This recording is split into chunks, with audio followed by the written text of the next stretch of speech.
यवतमाळात 13 जून रोजी वक्फ सुधारणा कायद्याविरुद्ध बनणार भव्य मानव शृंखला, हजारो मुस्लिम नागरिक शहरात बनविणार ह्युमन चेन।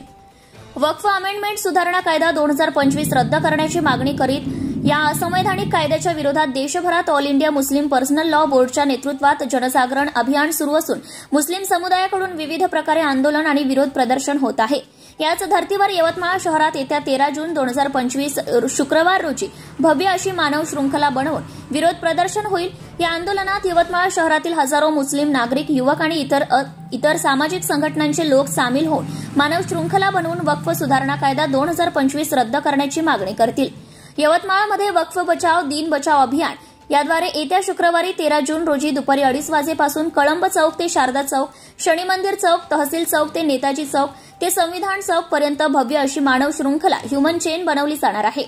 वक्फ सुधारणा कायदा 2025 विरोधात बत्तीगुल आंदोलनानंतर शहरात हा मोठा असा विरोध प्रदर्शन होईल। यासाठी यवतमाळमध्ये AIMPLB यवतमाळ जिल्हा वर्किंग कमिटी, वक्फ बचाव दिन बचाव अभियान समिती कडून मोठ्या प्रमाणात जनजागरण करण्यात येत आहे।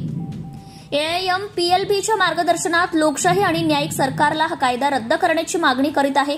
यवतमाळ जिल्ह्यात वक्फ सुधारणा कायदेविरोधात होणाऱ्या सर्व आंदोलनात आणि येत्या शुक्रवारी आयोजित मानव शृंखला आंदोलनात समस्त मुस्लिम समाजाला मोठ्या संख्येने सामील होण्याचे आवाहन AIMPLB यवतमाळ वर्किंग कमिटीने केले आहे।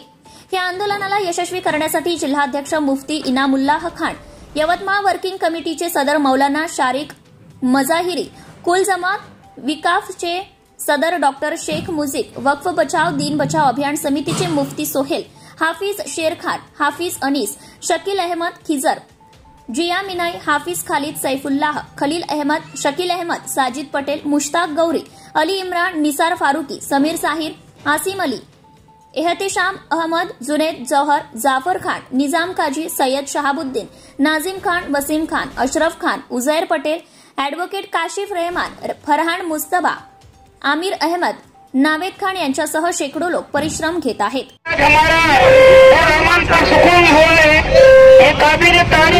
आप लोगों का हमें जो भी एहतजाज करना है आइंदा भी वो अमन ही होना चाहिए। काबिल तारीफ है ये आपका सकली के साथ यहाँ तक आना, लेकिन इससे ज्यादा काबिल तारीफ ये होगा कि जब ये मजलिस ये एहतजाज खत्म होगा तो हम इसी तरीके से पुरअमन और पुरसुकून वापस जाएंगे। इंशाअल्लाह इसका ख्याल रखेंगे। इंशाअल्लाह इसी तरीके से जो कल ट्रेन क्रैश वाला मामला हुआ है, इस दुख की घड़ी के अंदर हम तमाम लोग उस हादसे के जो घरवाले लोग हैं उनके साथ शरीक थे। हमें भी इसका दुख और अफसोस है, ऐसी घटना नहीं होनी चाहिए थी। ये हो गई तो ऐसी दुख की घड़ी के अंदर उनके घरवालों के साथ हम भी इस दुख में शामिल है, शरीक थे।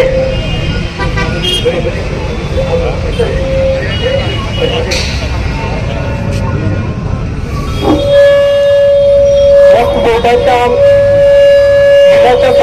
संदर्भामध्ये आज मोठ्या संख्येने या ठिकाणी या देशातले नागरिक गोळा झालेले आहेत। भारतीय संविधानाने धर्मस्वातंत्र्याचा जो अधिकार दिलेला आहे त्या धर्मस्वातंत्र्याच्या अधिकारावर घाला घालण्याचा प्रयत्न केंद्र सरकार करते आहे आणि त्याच्या विरोधामध्ये देशातले नागरिक आज मोठ्या प्रमाणामध्ये विरोध करतायत, आंदोलन करतायत। सर्वप्रथम काल जी दुर्घटना झाली आहे त्या दुर्घटनेमध्ये मृत्युमुखी पडलेले सर्व जे नागरिक आहेत त्या नागरिकांना आमच्या सर्वांच्या वतीनं भावपूर्ण श्रद्धांजली अर्पण करतो आणि सोबतच त्यांच्या दुःखामध्ये आम्ही सहभागी होण्याचं अभिवादन या ठिकाणी देतो। परंतु हे दुःखामध्ये सहभागी होण्याचं अभिवादन देत असताना देशातल्या सत्ताधाऱ्यांनी आमचं सुद्धा दुःख समजून घ्यावं अशी विनंती सुद्धा या प्रसंगी आज करतो आहे। उद्या या आंदोलनाचा दुसरा टप्पा आहे। या आंदोलनाच्या दुसऱ्या टप्प्यामध्ये एक परिसंवाद आणि चर्चासत्राचं सुद्धा आयोजन केलेलं आहे। या चर्चासत्रातून आणि परिसंवादाच्या माध्यमातून आमच्या भावना या सरकारपर्यंत पोहोचल्या पाहिजे त्या दृष्टिकोनातून हा प्रयत्न या ठिकाणी केला जातो आहे। संपूर्ण देशभरामध्ये या आंदोलनाची सुरुवात झालेली आहे आणि लोकशाहीमध्ये आंदोलन करण्याचा सर्वाधिकार आज आपल्याला प्राप्त झालेला आहे आणि त्या आंदोलनाचा अधिकार आज आपण या ठिकाणी वापरतो आहे। भारतीय राज्यघटनेचे शिल्पकार परमपूज्य डॉक्टर बाबासाहेब आंबेडकर यांनी देशाला अर्पण केलेले संविधान आणि त्यामध्ये प्रदान केलेले मूलभूत अधिकाराचं मोठ्या प्रमाणामध्ये आज जाणून होत आहे आणि त्याचं संरक्षण करण्याची जबाबदारी आज आपल्या तमाम सर्व लोकांची आहे आणि त्या आंदोलनाच्या माध्यमातून आपण बाबासाहेबांच्या संविधानाचं वाचवण्याचा एक प्रयत्न करतो आहे. आज जे आंदोलन सुरू आहे ते अत्यंत शांततापूर्ण आणि योग्य पद्धतीने सुरू झालेलं आहे. अशाच पद्धतीने शांततापूर्ण मार्गाने आपल्याला आंदोलन पुढे न्यायचं आहे आणि लोकांना दाखवून द्यायचं आहे की आपल्यावरती नेहमी जो आरोप केला जातो आहे त्या आरोपामध्ये किती खोटारडेपणा आहे. वारंवार आपल्याला खोटारडेपणाने आपल्याला बदनाम करण्याचा प्रयत्न या ठिकाणी केला जातो. तो प्रयत्न हाणून पाडण्याचा हा एक प्रयत्न आहे आणि आपण यशस्वी झालेलो आहे.